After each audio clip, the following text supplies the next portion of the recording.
Nelo qua le community ha da che mi va tale usati nelo qua le community ha da che mi va tale usati ba nu ko le ni na de mi nya de ti nya no we ni da si bu le bu tha bo da we ba pu mu ko na sa da wa ko la ra da si ni apa si ba la ma de ni ane chi ba mu no de sa ra na de ra si si ne khane Kama itu makhluk lebih itu ya.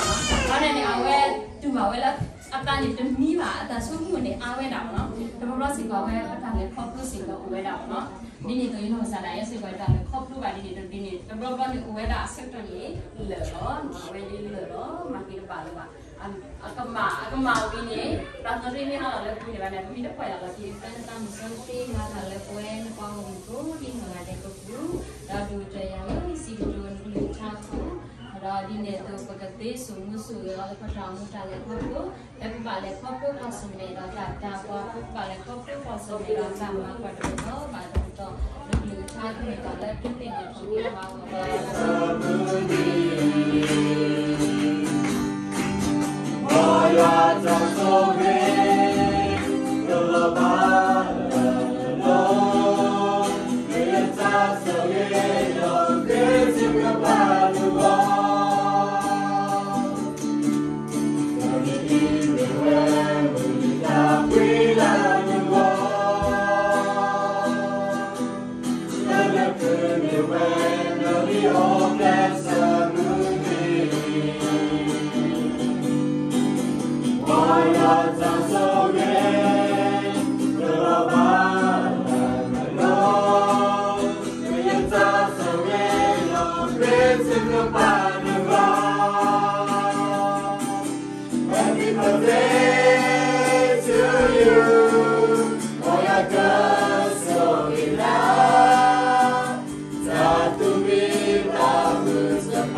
so minalo muelo ke caita ba la puti ya ba ni le kopo pasometa nata ta tu ya no tu lo kala ko ba so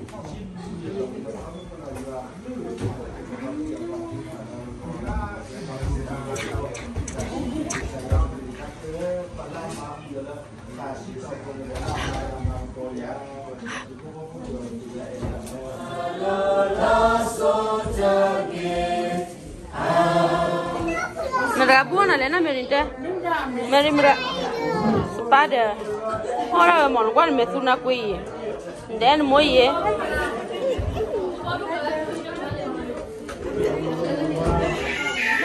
Metelet, tonya, kau kuinya tonya hari ni.